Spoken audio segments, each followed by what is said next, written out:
Hi, my name is Robert Turner. My Sorare manager name is Bobby T underscore 85.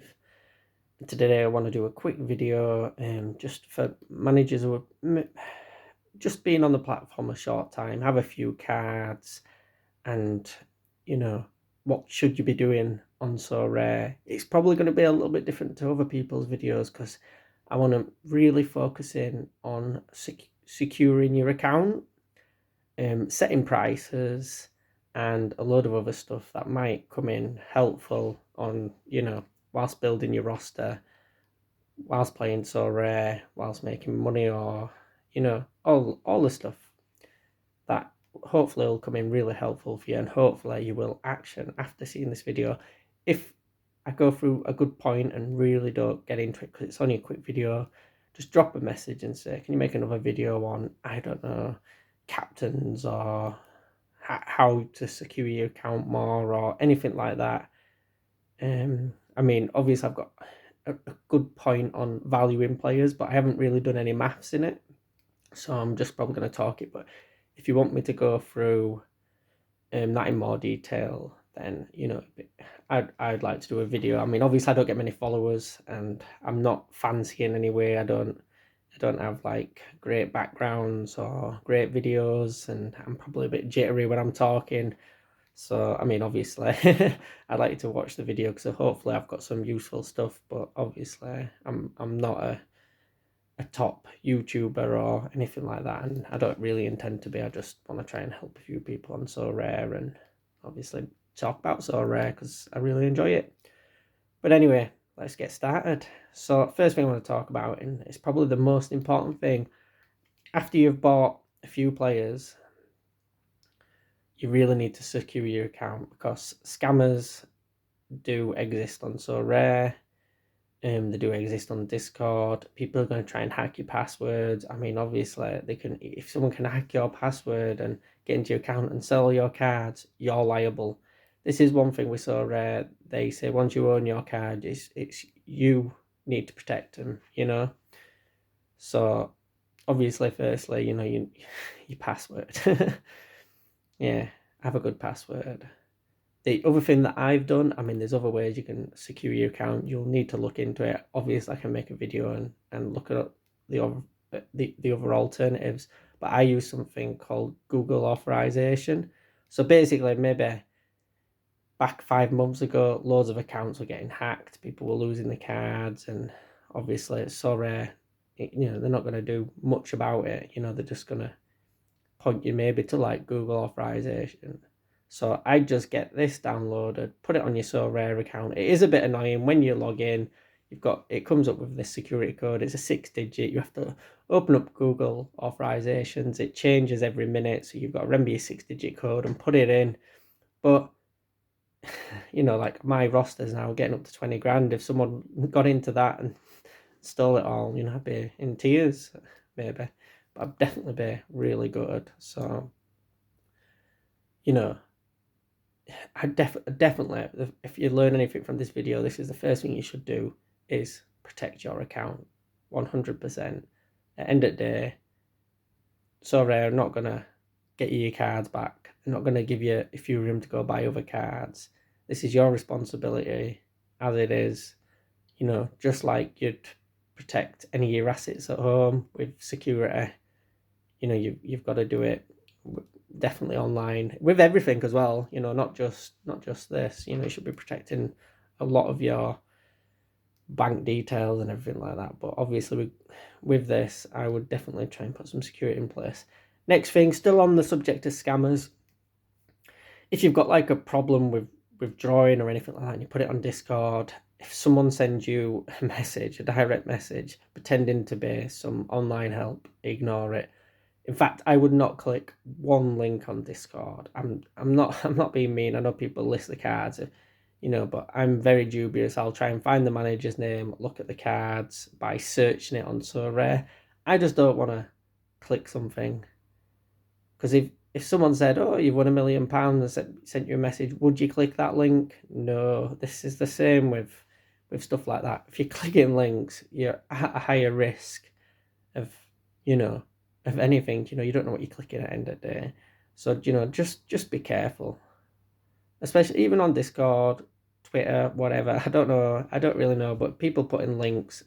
Do you ever click them unless if it's something that you trust? Because at the end of the day, you don't know that person, do you? You don't know what their interior motives are, and you know. So just be really careful, especially like on Discord, because I think a few people have tried scamming people and sending links and pretending this and that. Just don't trust it. It's so simple, isn't it? Don't click any links. You don't know what's going to happen. Unless it's maybe someone who you know, and you can ask them indirectly if it's someone who you do actually trust. Next thing, once you buy a player,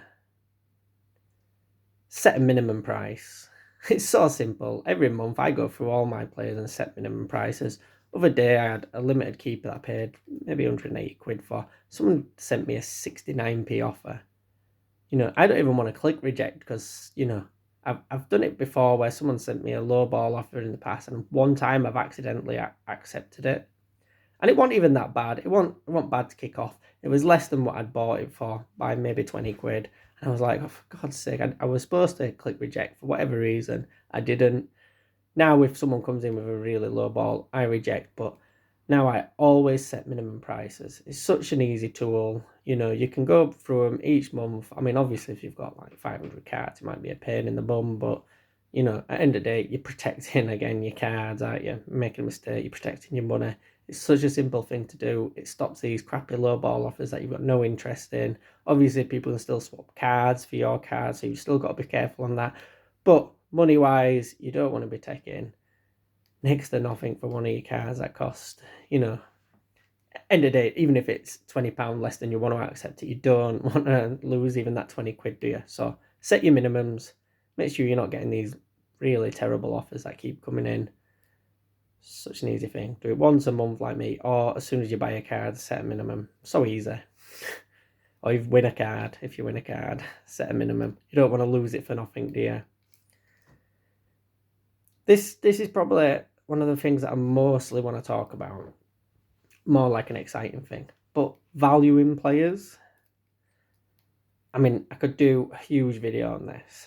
So, if you actually look at it in terms of if you believe in Sorare and it's going to be around for 10 plus years and it's only going to go up in value for however long it can do and then stabilize and become a normal platform where people, there's enough cards there to have actual values and, there isn't massive ups and downs like there is at the moment. So let's just say I'm going to take Jude Bellingham at the moment. His rare card other day went for £5,000. One of the earlier ones went for 3,500. So as you can see, that is a big difference.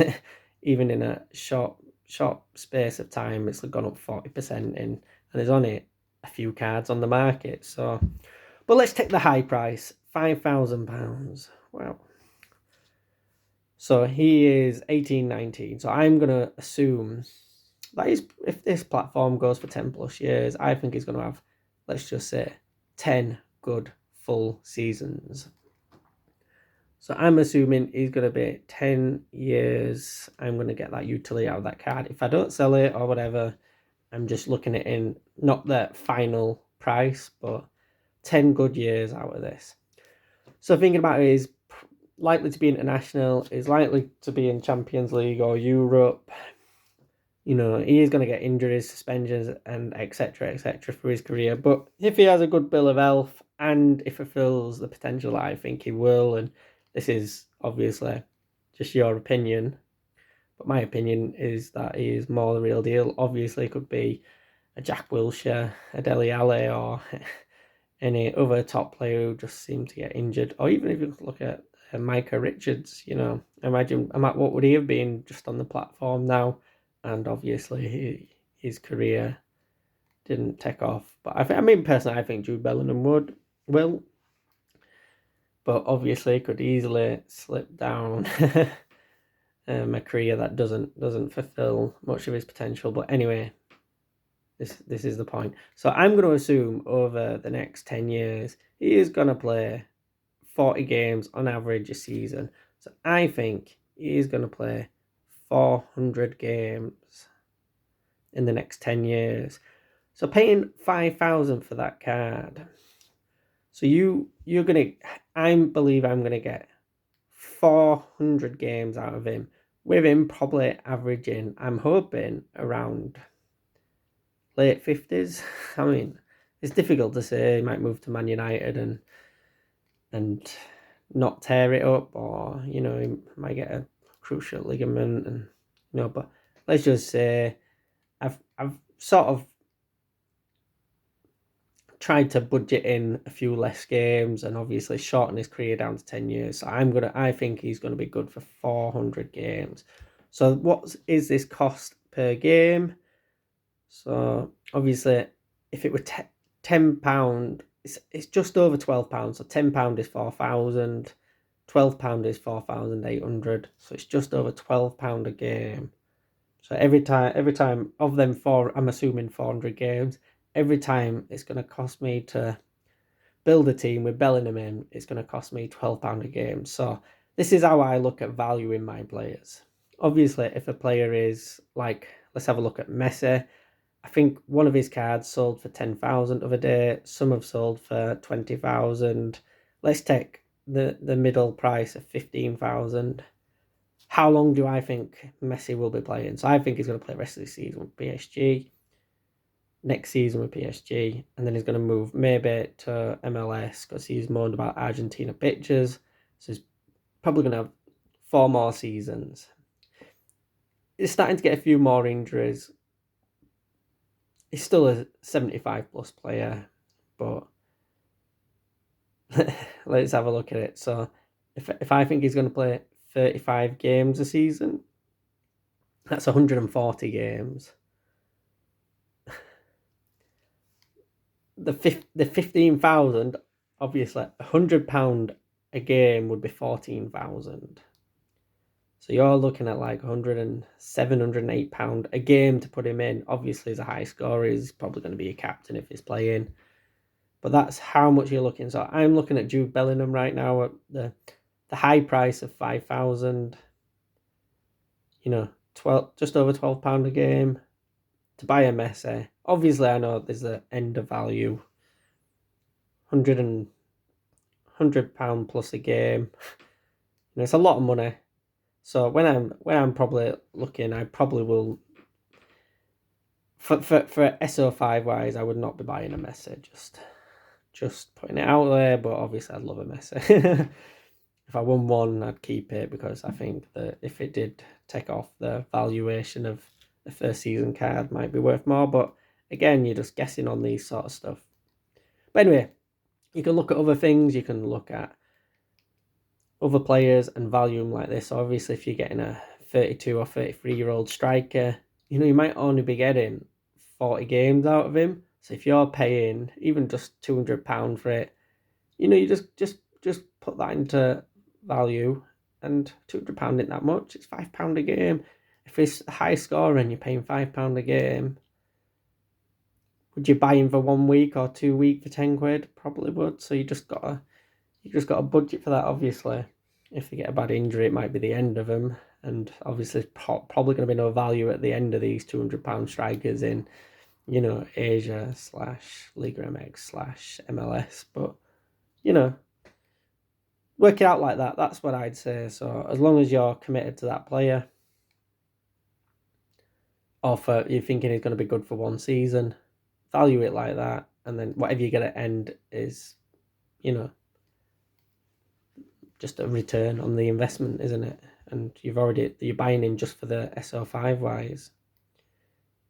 But obviously I'd love to do a video on this. I think there's so much we can talk about and discuss and look at players and look at values and look at ages and look at scores, where you really should be investing and trying to get players for 3-5 years, and holding on to these players and having them as teams and playing them, and obviously which players you're buying for short term and then selling on, all that sort of stuff. It's a great way to look at valuing players, and I think you should be definitely doing that rather than just buying whatever. But it's up to you. Everyone has styles, and at the moment, most people are making money, so it's all good. Next thing I'd like to discuss, you're buying players, building XP. When I just started, I'd buy a player, I'd flip, I'd turn, I'd swap. I wouldn't keep them. So a lot of my first buys, which would have really healthy XPs, because I look at some of mine, which I bought.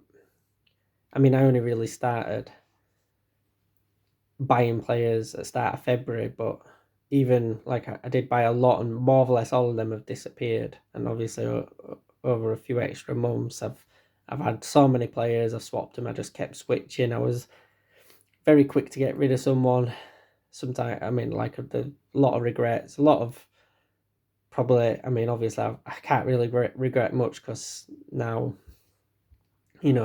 it's in such a healthy position. But obviously, I could have made a lot better decisions. I'm pretty sure I had Payet last season. I thought I don't really. I had quite a few champion players, and I swapped them with Pavel Trade. I just got rid of him, and not great value. Obviously, he jumps up, and I think he's selling for 800-900 quid now, but he's pulled in some great scores. It would have been really handy, but and I didn't even want to sell him. I could have even kept him. I just, you just start wanting to build loads of players, don't you? And yeah, but obviously, if you keep them, you build XP. Your XP, you've just got to remember, if you've got a last season card now at 5%, which is probably not competitive to this season cards, most of them, but you've got to remember that when this season card, like an MLS card, let's just say if you've got a player, it's got 5% in this card, and this season cards, the new season, it's just about finished the end of the season. You'll get it for a few games the next season, but then that new card loses its 5%. So your card at 5%, which is technically 10%, but just without that in-season bonus, will probably have more XP than if you bought a card now, a new season. This card, well, it definitely will. It have 5% extra, but you get what I'm saying, don't you? I'm sure you do.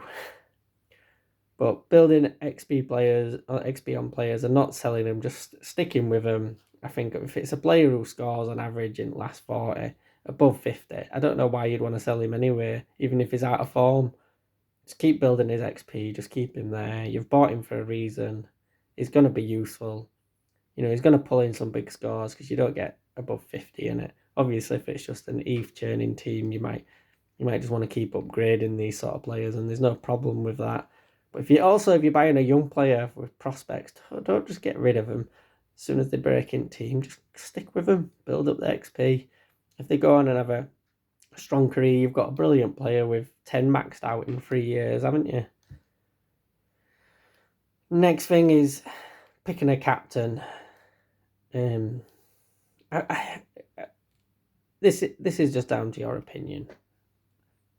I try and go generally for a defender or midfielder. I very rarely go for a striker, unless if I'm going in the Rare Pro and the old Division 3, because obviously I don't really have many super rare strikers, so it only leaves either the striker or the one other outfield player generally. So, because unless if that striker is Memphis Depay or someone who just gets a good all-around score, and any decisive he gets is a bonus. Generally, a lot of strikers I have are not the best. They rely on decisives, and generally, they're very rarely getting 80 plus. So they might end up getting just 4 or 5 points plus the goals. They're only around the 65 mark, or if they get 2, they might be touching 80 if I'm lucky. But mid 70s, and I'm really realistic with my players. I try and put either a defender who just seems to make loads of interceptions, and when he's having a good game, and winning his 1-on-1s and everything like that, I like putting defenders. Also, like if you've got a midfielder who's not a reliable one, but has generally a really high, without a decisive score, he should just be your captain, not your striker. Personally, but comes down to opinion. But especially if you're just looking for E4, you're just sort of getting them scores around 320. Stick with your reliable players, and you'll win more prizes on average, I believe. I mean, you only have to look at Sorare data, sort by the last 40, and just see, have a look at the top 100 and just take an average of it. Your defenders score and your midfielders score much higher than your keepers and strikers. But anyway, it's just my opinion. There's certain strikers that you probably just have to captain, like a Messi or like a Dubai, that just seem to get them good scores. And I'm sure there's hundreds of others. Well, not hundreds, but lots of others. Another thing I'd like to say is when you're looking to buy a player, try not buying on the last 5 average, unless if that last 5 average is below the last 15 or the last 40, just because the prices will be higher. So obviously you'll just be relying on the market going up or them maintaining that form. It's a really simple thing to do, but chances are you're going to get a little bit better value, or you'll be able to, trade for a player at a little less price than obviously someone on that brilliant form. Another thing you probably do, build a list. So easy, I mean, you can check how many players you've got in each position, target a position, right? I'm going for strikers. What strikers do I want? These are ones I think are good value for money. Write them down, see what price you want to pay, try and pay that price. It's nice and simple. Get your player, move on, build lists. Simple. Target players.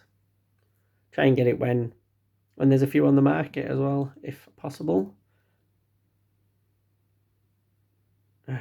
Buying a super rare. This is the thing. If you've got no super rares and you're wanting to buy a super rare, you're sort of getting into that position where you want 1 or 2 super rares. I mean, don't make the same mistakes you make with rares and buy a poor super rare. And don't even think, for your first couple, don't think about the future either. Get ones which you're going to be playing now. Because basically, you start thinking, well, I'll probably be playing the Pro League, so the Rare Pro League in next year. But believe it or not, like, the growth at the moment is huge. So I don't know how long I've been on the platform. I bought my first Sorare probably 4 months in, and I had that one for ages. And then I bought loads over, probably June, July, and August. I bought a few, not loads, but a few. I'd made some bad ones, but it doesn't really matter. But that's progression. I'm so glad I didn't think, well, probably in a year's time I want to be playing this, and maybe if I buy a 19, 20-year-old, they'll be in the first team then. They might possibly, but just buy them for now at the moment, and then, once you've built up a big enough roster, you can start looking at under 23 keepers and a few under 23 so rares that are going cheap, and hope that they come good.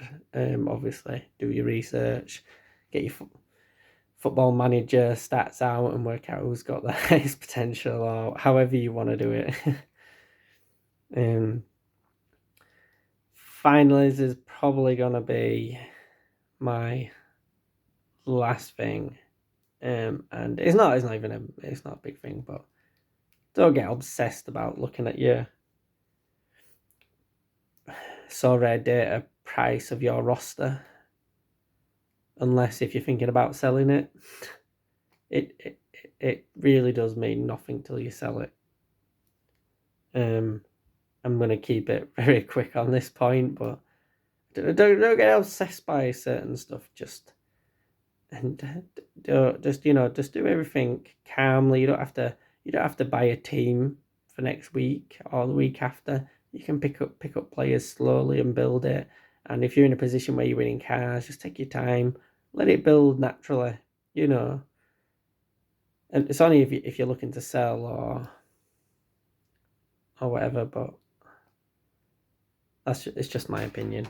Anyway, let me know if you'd like me to expand on any points, or maybe even do a better video where I'm maybe even recording Sorare data and going through, especially like that pricing players, or we could even look at the security or anything, even if you want to do something on captains or anything like that, and who you should be captaining, what position, wing, centre mid, defensive mid, attacking mid. We can have a look at defenders, ones that cover, what ones that go and attack the ball, you know, and try and work out who actually does score the best on average. And obviously I don't even know that, so it'd be interesting for me, or anything I've discussed.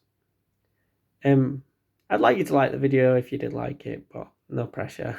I'd like people to watch it, but I'm sure I'll only probably get 10 views. But anyway, good luck for next game week and the one after.